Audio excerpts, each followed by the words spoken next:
is go on. Welcome to No Chill Promos. How y'all doing? Hope you're having a blessed day as always. Before I get into this MVP calling out Triple H on his bullshit, I just want to do a quick shout out to all subscribers to the channel and to the followers of Rumble. Real quick, I want to shout out some of you guys that I see here on my end. Shout out to Rich Rolled, Lemmy, Lewis, Dewey, Dr. Gaming, Val Wiley, Mep, Gemini World, NDB, Dax Toretto, and Brandon Gray. I know there's more, but that's all I can see here, Bailey, so far on my end. Thank you. Thank you guys. Thank you to everyone that subbed. So let's get it. This might be my favorite video I do this week, mainly because I get to shit on Triple H. Alright, this man is number 2 on my shit list after Cody Rhodes because of that bullshit that he pulled at WrestleMania 40. All he had to do was just have the balls, the testicles, the cojones, the huevos, where the fuck you want to call it. All he had to do was just have Roman retain, as he should have. Nope, no. He had to cave in to the Cody Crybabies. And we had to finish the story. So that's immediately, from there on out, he's been on my shit list. Alright, and I'm gonna keep shitting on him as long as he's head of creative. But on the flip side, if Triple H does something good, I give credit where credit is due. Like for instance, him finally getting rid of those hideous, abysmal fucking tag team belts. Those red and blue gladiator belts that they had for way too fucking long. Like, who came up with that design and thought that was a good idea? Like, that was easily one of the ugliest, that's one of the worst belts I've ever seen in my life. Alright, even fucking Jeff Hardy's version of the TNA World Heavyweight Championship was better than those fucking ugly ass fucking tag team belts. So, kudos for Triple H for doing that.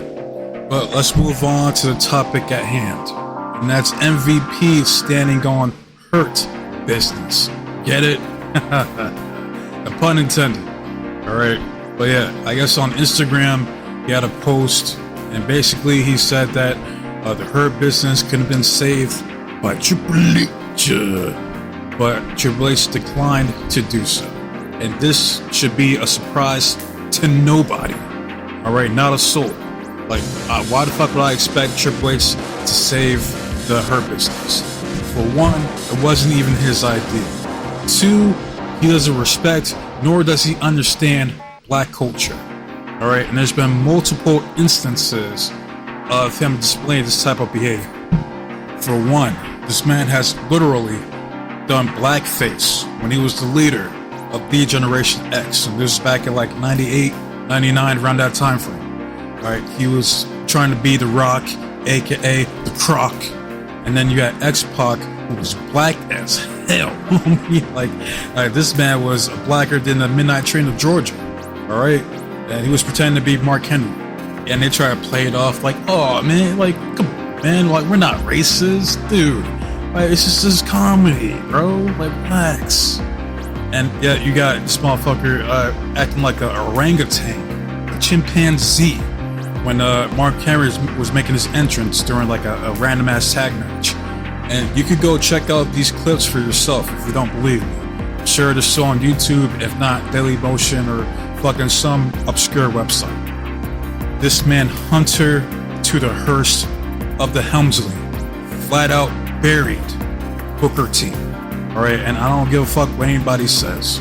Alright, like, I know he has some type of animosity and hostility towards WCW as a whole because he got treated like a jobber there. But if you looked at him back then, he was a fucking jobber. Alright, yeah, Terror Rising. Alright, it's a knockoff bootleg fucking version of Ric Flair. Like, come on, why would they push a bootleg, great value, flea market Ric Flair when they have the actual Ric Flair fucking company? Doesn't make any fucking sense. Alright, so ever since then, I'm pretty sure he's had a hard-on to try to bury WCW in any form of capacity. You could go back and revisit this feud yourself. You see this man cutting promos talking about Booker T, people like you don't get to be a world champion. You're here to entertain, and you're damn good at it. So entertain me, Book. With your nappy hair and your suckers, go ahead, do your little spin-a-rooney, cause I laughed my ass off when I see you won the Battle Royal last week. And to think you're gonna challenge me for my World Heavyweight Championship? That's basically the gist of it. You got Ric Flair back there laughing his ass off too, his racist fucking ass. Then you have clowns like Bruce Pritchard talking about like, oh, when he said people like you, he was just talking about WCW wrestlers. Like, yeah, okay, motherfucker. Like, I didn't see him say that shit to people like Scott Steiner or Goldberg. Get the fuck out of here, man. Don't insult my intelligence. Right? That's not even the worst part. The worst part is that this egotistical asshole goes over at WrestleMania 19. And WrestleMania 19 couldn't have been the perfect WrestleMania. One, if Brock Lesnar would have hit that shooting star press.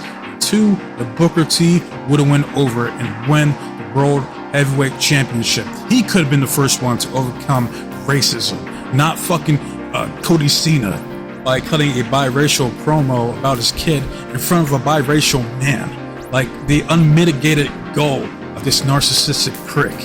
Alright, get the fuck out of here. Not to mention, Booker T lost in one of the worst finishes I've ever seen in my life. Triple H hits a sloppy ass pedigree, Booker T, and it takes him half a fucking minute to crawl over and pin him. 1, 2, 3. Booker T was buried up until 2006, to where he had a shoot on Batista at a fucking commercial shoot because they were fighting over a fucking chair. Alright, and then he goes on to win the Kingdom Ring, and then by reinventing himself, does he finally get to have a World Heavyweight Championship run. He couldn't just be regular old Booker T. No. That doesn't work in the WWE. Fuck out of here. And then there's Shelton Benjamin. And yes, he did put him over at one match, but he immediately said, fuck that shit. That doesn't work for me, brother. Because didn't he go over like the following week, just nullifying that fucking win that Shelton got previous week? Fuck out of here. Like, I'll never forget. It was in SVR 2006. It was like season mode. And you can play whoever you want. Like, I'm playing as like Kurt Angle or Eddie Guerrero, for instance. Like, I'm pretty sure it was in week 2. You team up with Shelton Benjamin against Triple H and Ric Flair. Go over, but then you get attacked afterwards by Triple H and Flair. Right, but then the following week, Shelton has a match. He goes over, but Triple H comes out and attacks him. And he's like, Shelton, that win last week was a fluke, and it's never gonna happen again. Do you understand me? And then he just hits the microphone on top of his head. It was so disrespectful, man. Never again. Like, I'll never forget that, man. And don't worry, I plan on doing a video about Shelton Benjamin sometime in the near future, because it still legit pisses me off that this man has not been a world heavyweight champion in the WWE. People talk about that famous class of OVW back in 2002 of Randy Orton, Batista, Brock Lesnar, and John Cena, but everybody forgets Shelton Benjamin, how he gets treated like a fucking pariah. Alright, and then arguably he was a better wrestler than all of them. He's the one that trained fucking Lesnar, for fuck's sake. Right? Fuck out of here. And now I have to go back to Booker T, because people don't often bring this up. But when Booker T was doing the whole King Booker gimmick, this was back in 2007. I believe it was Survivor Series, and he was on his way out. And guess who's on their way back in? Triple H, doing the whole King of Kings. Behold the King of Kings. I like Motorhead. I'm not gonna shit on Motorhead. But yeah, Booker T's last match was against Triple H. And guess what? Triple H wins again. You might as well just go out, cut a promo talking about Booker T, people like you don't get to be a king. There's only one king in the WWE, and that's me. Get the fuck out of here, man. Like, that's why it forever pisses me off seeing these two together. But I have one more moment I have to bring up between these two. Alright, and it was back in 2015. This is right when Triple H was feuding with Sting at WrestleMania before he goes on to bury him and completely burying WCW as a whole. But basically, he calls up Booker T and he fires him because he's friends with Sting. So he might as well just gone out there and say, Booker T, you're fired. People like you don't get to commentate in my company. You can take your black ass back to TNA where you belong. Now let's talk about Triple H as a booker, right? We got to start in NXT. How many black NXT World Champions were there? Only one. That being Keith Lee. Guess what? He also had one of the shortest, if not the shortest, title reign out of everybody during the Triple H Black and Gold era, because he wins it from Adam Cole just to immediately forfeit it to get called up to the main roster. So that sends a signal to me that he only put the belt on Keith Lee because he needed a token black champion on his resume. Like, look, guys, I'm not racist. I put the belt on Keith Lee, my illegitimate black son. And take a look at the majority of music that was used back then during the NXT Black and Gold era. Majority was like metal. Like, what was that one group? Poppy or some shit? Like, never heard of this fucking band a day in my life. And I love metal. Alright, I love Pantera, Parkway Drive, War of Ages, Slayer, to name a few. Alright, but you gotta have variety in your fucking show.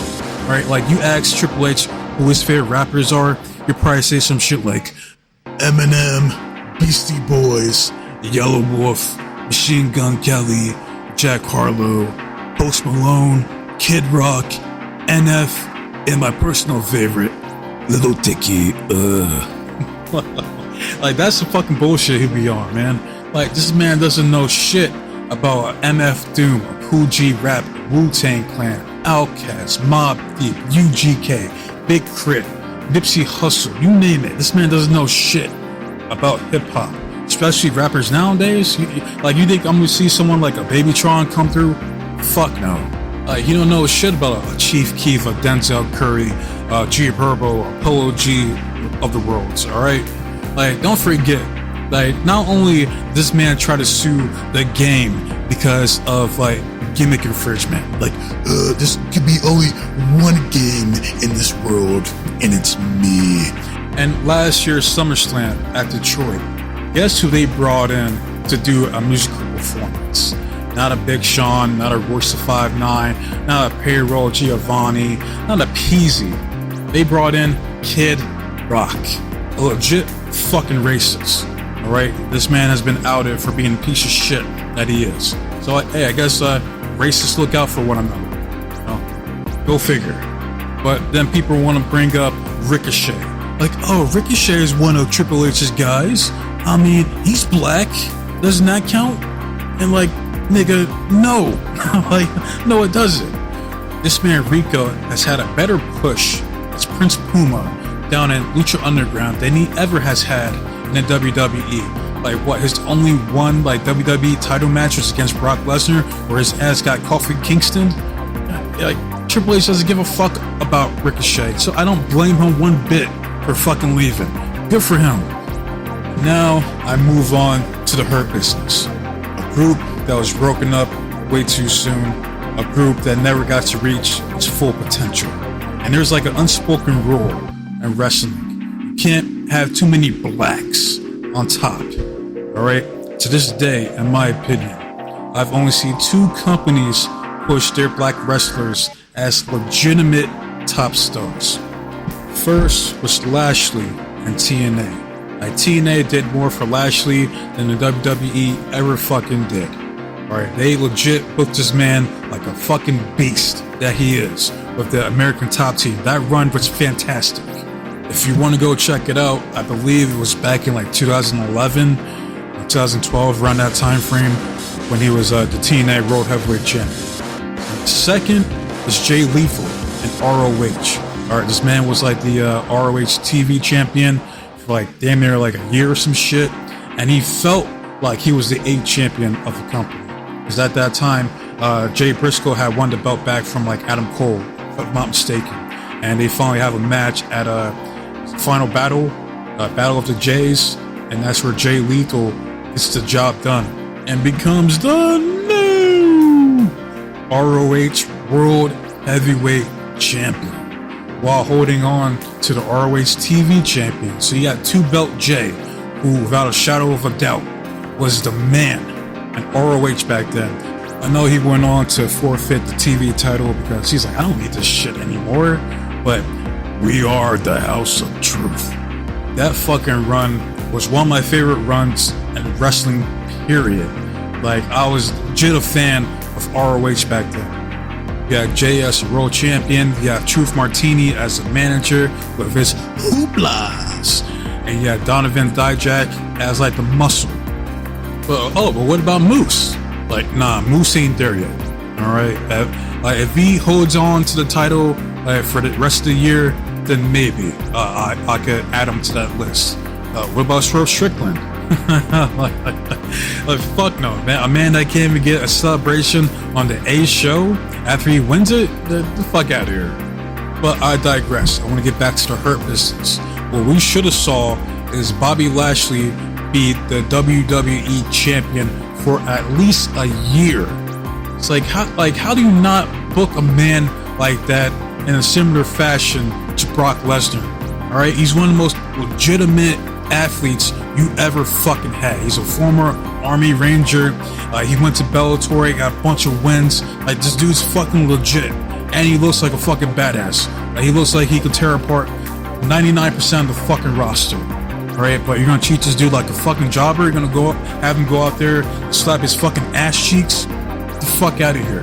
Yeah, that's the part that a fan brought up about emasculating black men. But this company has been known to do that for fucking years now, and it does piss me off. Just look at R-Truth, for instance. This man was a killer fucking heel during like the early TNA days, as back when he was Cake Quick. But he comes to the fucking WWE, and guess what? They treat him like he's a delusional fucking retard. That's his gimmick, where we never got to see a serious fucking R-Truth run ever. Even when he was super over with the whole Little Jimmy shit, he still couldn't pull the fucking trigger by having him beat John Cena. Nah, we can't have him beat this transitional champion. Like, no, we can't have Cena put over this black man. Nope, can't do it. So even a guy like a Bobby Lashley can't even be booked as a top guy. And I don't want to hear shit about The Rock. Alright, like, yeah, a seasonal black nigga, a man that will claim his Samoan side 10 times out of 10 before he'll ever claim his African American side, get the fuck out of here. Alright, they hardly ever bring up the fact that he's black. It's always the fact that he's Samoan. Even like, case in point with the whole bloodline shit. He's Samoan, you know, we get it. His pops was Rocky Johnson, but they don't give a fuck about that. They can have an all Samoan group be a dominant heel faction, but when it comes to an all African American group, they get treated like fucking jobbers. Alright, we never got to see a Bloodline versus the Hurt Business feud. That shit would have been lit. Alright, that would have been awesome to fucking see. Like, we never even got a Lashley one-on-one with Roman Reigns. Alright, that was one of the feuds I wanted to see, because Lashley is viable, in my opinion, to be a legit contender to beat Roman during his historic title reign. But nope, they never pulled the trigger. Never even got a fucking chance. The closest we got was a fucking triple threat, which I believe fucking Roman pinned Lashley anyway. It's fucking buried him. You know, so it's fucking appalling. The Hurt Business never had a chance. And I'm blaming both Vince and Triple H for that. Now, when it comes to the Lashley and the Street Profits, that's all Triple H. I don't care what anyone says. These guys came out looking sharper than 99% of the roster. They went out there and they told the whole universe that they want all the gold. And did they get that? No. The only thing they got was fucking L's doing jobs. That's what the fuck they got. All they had to do was make Lashley the Universal Champion and give the SmackDown Tag Team belts to the Street Profits, who even switched up their look for this new group. Right? They would have came out there with all the gold coming out from a fucking fancy ass limousine. You know, they got broads all around them. They got champagne, Henny, Crown Royal, whiskey, where the fuck in the ring, celebrating, having a good time. Because they looked the part. But did we get any of that? Fuck no. And it was so bad, in fact, that for months, they didn't even have a fucking name for the stable until randomly, they started being called the Pride. Yeah, I like that name. We're gonna call you guys the Pride. So MVP has every right to feel the way that he does. He went out there and confirmed what we already knew. So big ups to him for doing that. And I don't blame him if he fucking lets his contract expire, fucking bounces. Alright, best of luck to your future endeavors. But yeah, that's about it. You know, I could keep going because there's a lot of bullshit that has happened when it comes to black wrestlers in professional wrestling. Right, but that's for another video. Right, so now I want to hear from you guys. How do you guys feel about the MVP Triple H situation? Do you guys agree with them? Do you feel like black men are being emasculated under Triple H's era? Or do you feel like Triple H is not a racist and that all those guys are just jobbers and were never going to amount to shit in the first place? You guys let me know in the comment section. Love it, hate it, comment, subscribe to the channel. It's all the same to me. All I want to see is the engagement and the feedback from you guys. And this week so far has been fantastic. Keep it up. Thank you guys. As far as my next video, I might do a double header. First being Shane McMahon and AEW. Second, be Swerve Strickland's title reign so far. So I have to see. I don't know yet. But yeah, I wasted enough for you guys' time. So be safe, be blessed, take care of yourself. I'm out this bitch. Till next time. Adios.